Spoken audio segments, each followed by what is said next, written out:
Well, this is weird, isn't it? It has been such a long time since I sat down in front of the camera. I think when I was on honeymoon in June, I posted an Instagram sort of saying, really keen to come back, let me know what you think my first video back should be. I had such good intentions. It's just been really busy. That's all I can say. So thank you so much for sticking by me if you have been here all the way along. Thank you for being patient. I really hope to be back a bit more regularly now. I'm not going to sit here and say that, okay, I'm going to be back every week now, because it's just not realistic with how things are. So I'm just gonna do it as and when I can, and I'm gonna try and just be really natural with it. I really hope that's okay with you.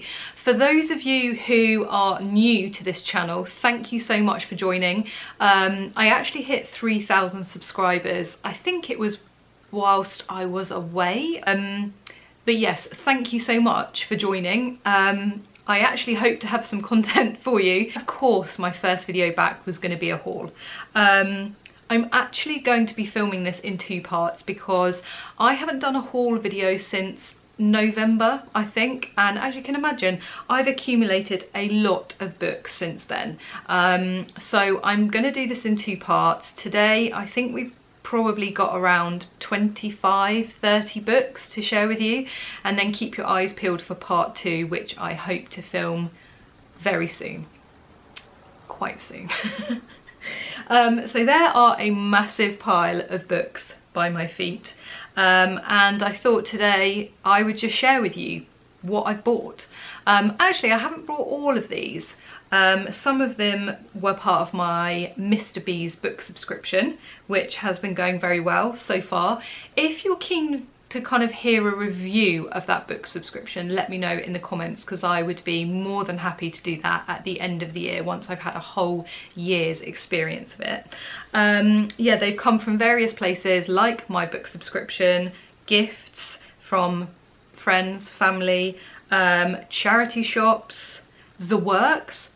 The Works, I have to say, is a brilliant place to find really popular books quite cheaply. So anything that you're seeing on TikTok, like all of the Colleen Hoover books, Love Hypothesis, Taylor Jenkins Reid, definitely check out The Works if you have one in your area, because they're about, I think they're either £3 or £5, which is such a bargain. Anyway, yeah, so they're from a variety of places. Some are actually ebooks or ARCs, and I have those on my Kindle, so I was approved those from NetGalley, so I'll share those with you.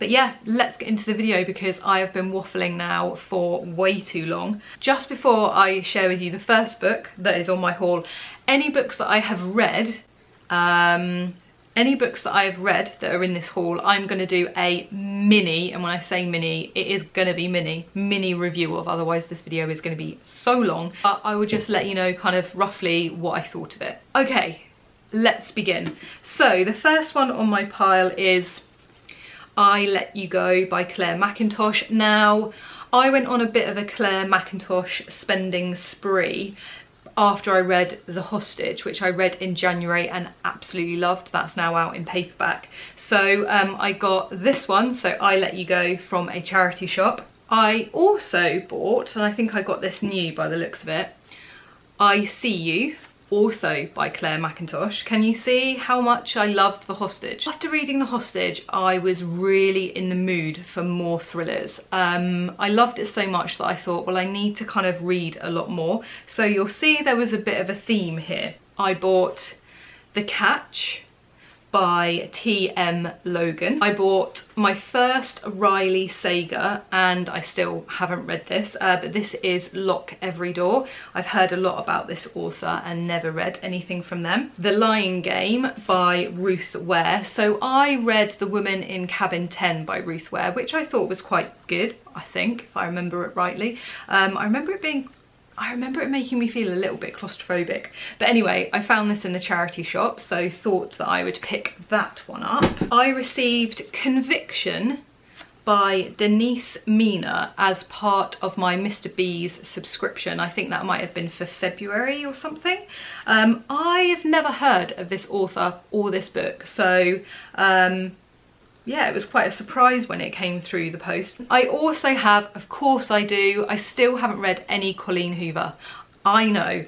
I can't bring myself to. I think the hype is so much that I think I'm not going to like it. Of course, I picked up Verity by Colleen Hoover. I also have Layla on my shelf. I can't remember if I shared that with you before in another haul. Still haven't read that. I hauled and read The 13th Tale by Diane Setterfield. Now, I know a number of people have likened this to The Seven Husbands of Evelyn Hugo. I really have to think not to get that confused with The Seven Deaths of Evelyn Hardcastle. Why you'd have two titles that are so similar. Anyway, yeah, so a lot of people liken this to that. I can see why they liken it, but for me, it isn't the same. I definitely didn't get as much enjoyment out of this book as I did that one. There are some weird bits in this book. Then we have some lighter stuff. So I picked up The Float Plan by Trish Dollar. This is a very floppy, weird size American book, I think. It sounded really good. It was very summery, despite us coming to the end of summer, and I still haven't picked it up. Then I have another couple of books I got as part of my Mr. B's subscription. So one of them was The Reader on the 627. This is a tiny book. Not even 200 pages, so if I'm maybe looking to bump up my Goodreads challenge, maybe I will pick this up later in the year. It kind of feels a bit like cheating, doesn't it? I also received All the Light We Cannot See by Anthony, is that Doerr? Sorry if I'm pronouncing that wrong. I've never seen a book with so many 5-star reviews as this does on Goodreads. I mean, I think the reviews are in their millions. So there's a lot of expectation for this book, but where we've gone from quite a slim book over there, this is actually quite chunky. It is over, where are we? Over 530 pages. And the font, if you can see that, is pretty small. Talking of big books, I like big books and I cannot lie. I am absolutely loving the Seven Sisters series. I'm stuck to the chair. I started reading it at the beginning of the year. Of course, I started with the first one, which is called The Seven Sisters. I've also read The Shadow Sister, and I have read, oh my goodness, what was the other one? The third one, The Storm Sister, maybe? Anyway, now I am on The Pearl Sister. These are all really chunky books. I mean, this one is over 680 pages, so you can really get stuck in and get immersed into the story. And then I have The Sun Sister, which is the 6th book in the series, and The Missing Sister, which is the 7th book. And I believe the 8th book is coming out, I can't remember if it's the end of this year or the beginning of next year, which is all around Pa Salt, who is the dad of the 7 sisters. Love those books. If you haven't read them and you enjoy a bit of historical fiction, you enjoy learning about parts of the world, you enjoy a romance side to the story, definitely pick up The Seven Sisters and give it a go. I would say it's probably my favourite series ever. Putting it out there. Okay, then another book that I maybe wasn't quite so enamoured with, but I received as actually part of last year's book subscription, was When the Lights Go Out by Keris Bray. So this was part of my NB book subscription last year. I wasn't a huge fan of this. This book wasn't for me. I found it very gloomy. The topic is very gloomy, I guess. It's really sort of about climate change, societal collapse, and it's about a sort of struggling relationship. So I didn't really take any joy from this book. Then I bought Dear Reader by Kathy Retzenbrink, which so many people love and rave about. So this is non-fiction, and it's all about the author's love of reading, the joy and the comfort that she takes from books, and how books have helped her during parts of her life. I enjoyed it. I wouldn't say I loved it as much as other people say they do. People really rave about this. There is something quite sort of comforting about it when you're reading it, but I mean, I am never as immersed, or I never get as much enjoyment out of non-fiction as I do fiction, so that might be why. I picked up The Feast by Margaret Kennedy. This is completely random. To be honest, I think I might have been swayed by the cover, which I really like. It looks very kind of Victorian seaside town, although I don't think the 1940s was Victorian, was it? Anyway, so this is based in the summer of 1947 in Cornwall, about a buried seaside hotel. Again, I think I picked this up thinking of summer and wanting to read anything that was based in a holiday location, which I do quite often. Another book I have that I got as part of my Mr. B subscription is The 100 Years of Lenny and Margot. This is very cute, very feel good, but with a bit of a sad backstory, I guess. So it's about 17-year-old Lenny. She is living in hospital and she joins an art class, and she bumps into a fellow patient called Margot, who is 83, and they strike up kind of quite an unlikely friendship.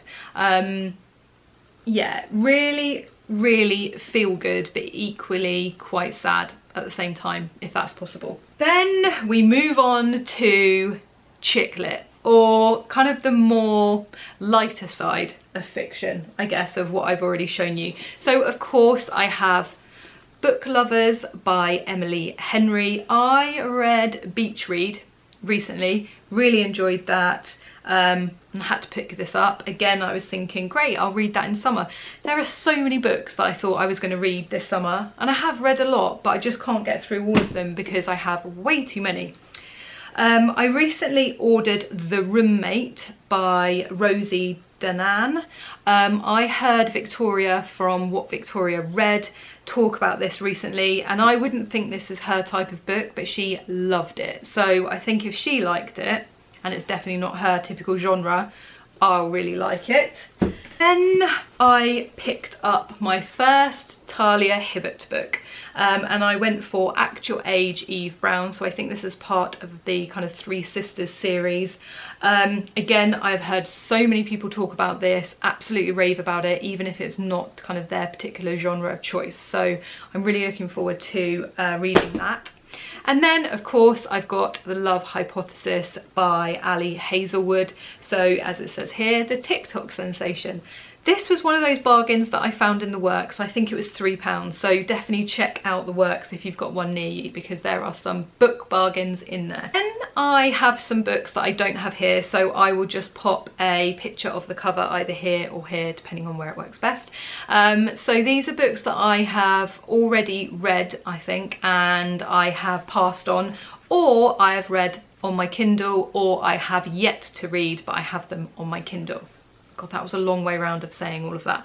So I hauled The 24-Hour Cafe by Libby Page. Now, I read The Lido by Libby Page, really enjoyed it. Very light-hearted, feel good, a kind of real community feel to her books, and I felt that again with The 24-Hour Cafe. A really easy, quick read. I bought for 99p on my Kindle The Call of the Penguins, which I'm looking forward to reading. That sounds very cute. For some unknown reason, I'm kind of thinking of it in relation to The 100 Years of Lenny and Margot, and I'm not quite sure why. Is it because it involves two characters of very different ages?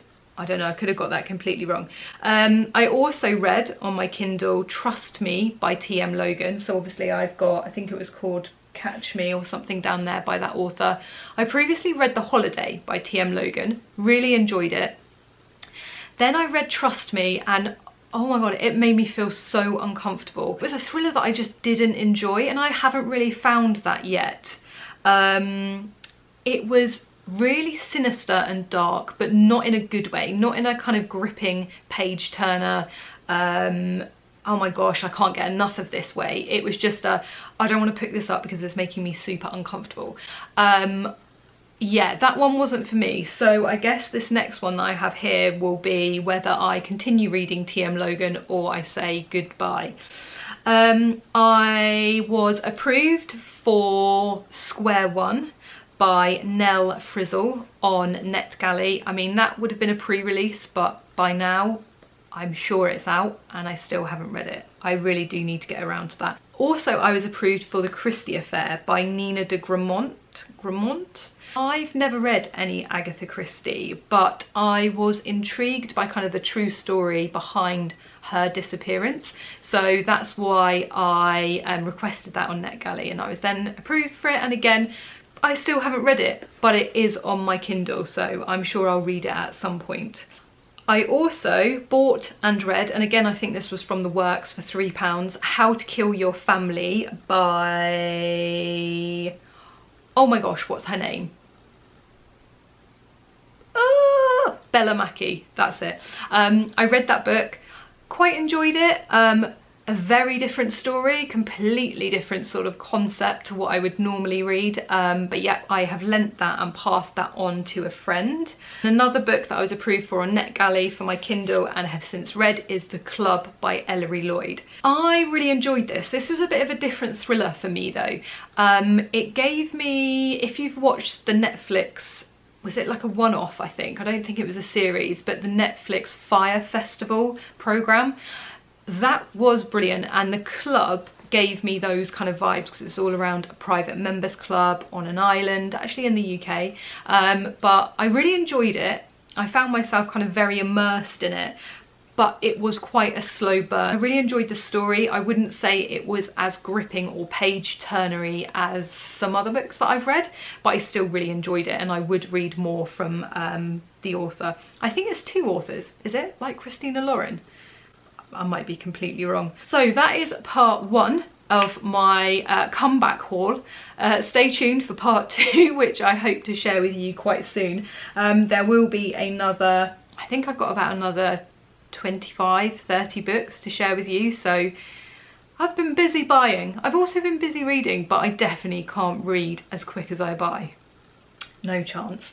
And at the end of these videos, I thought it might be quite nice to do a little sort of, okay, what I read last, what I'm reading now, and what I'm going to be reading next, which is the bit that's probably hardest for me, seeing as I'm such a mood reader. But anyway, so the last book I read was Something Wilder by Christina Lauren, just talking about Christina Lauren.